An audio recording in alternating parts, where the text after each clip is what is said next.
আসসালামু আলাইকুম রাহমাতুল্লাহ। সুপ্রিয় আলোর পথের দর্শক মণ্ডলী, আশা করি মহান আল্লাহ রব্বুল আলামিনের অশেষ মেহেরবানি ও দয়ায় আপনারা সবাই ভালো আছেন। প্রিয় দর্শক, লাইলাতুল কদর এবং রমজানের শেষ দশকে সর্বশ্রেষ্ঠ সালাত হতে পারে নফল সালাতগুলোর মধ্যে তওবার সালাত। আমরা অনেকেই জানি না যে এই সালাতটি জীবনে অন্তত একবার পড়ার মাধ্যমে আমার সারা জীবনের সকল গুনাহগাতা আমি মাফ করিয়ে নিতে পারি।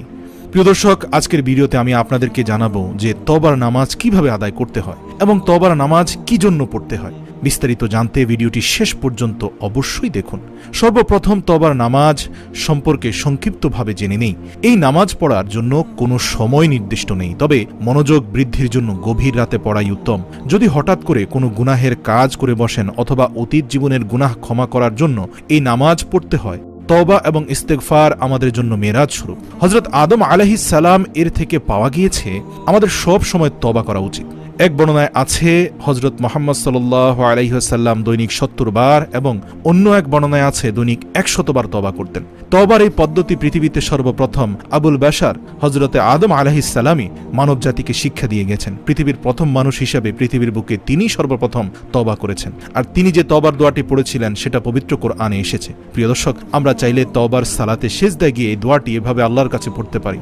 রব্বানা যালামনা আনফুসানা ওয়া ইল্লাম তাগফির লানা ওয়া তারহামনা লানাকুনান্না মিনাল খাসিরিন।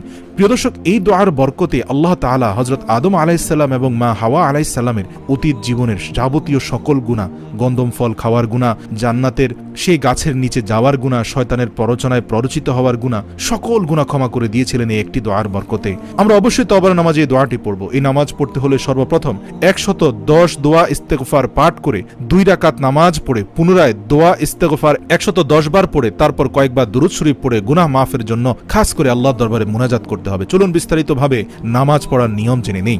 প্রথমে ইন্নী ওয়াজ্জাহতু ওয়াজহিয়া লিল্লাযী ফাতারাস সামাওয়াতি ওয়াল আরদ হানিফা ওয়া মা আনা মিনাল মুশরিকিন। এই দোয়াটি পড়ে আপনি শিরক থেকে মুক্ত হয়ে রব্বুল আলামিনের দরবারে মুতাওয়াজ্জিহ হবেন। তারপরে আপনি নামাজের নিয়ত করবেন, আপনি তওবার ২ রাকাত নফল নামাজ কিবলামুখী হয়ে আদায় করতে যাচ্ছেন আল্লাহু আকবার বলে।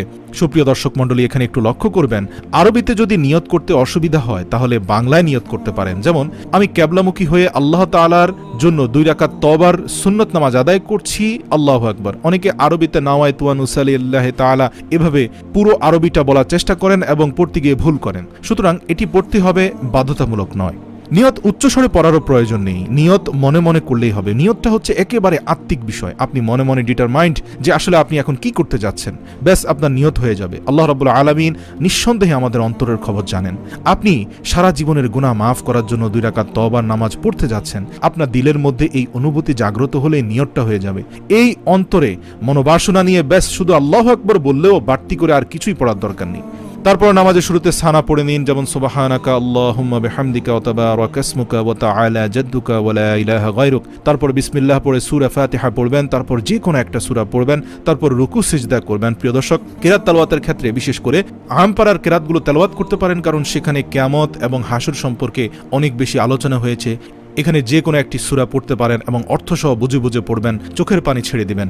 দ্বিতীয় রাকাতে আবারও সূরা ফাতিহা এবং যে কোনো একটি সূরা পাঠ করে রুকু সিজদা করবেন, তারপর বসে আত্তাহিয়াতু পাঠ করবেন, তারপর সালাম ফিরিয়ে ১১০ বার ইস্তেগফার পড়বেন। সর্বশ্রেষ্ঠ ইস্তেগফার হচ্ছে আস্তাগফিরুল্লাহাল্লাযী লা ইলাহা ইল্লা হুয়াল হাইয়ুল কাইয়্যুম ওয়া আতুবু ইলাইহি লা হাওলা ওয়া লা কুওয়াতা ইল্লা বিল্লাহিল আলিয়্যিল আযীম।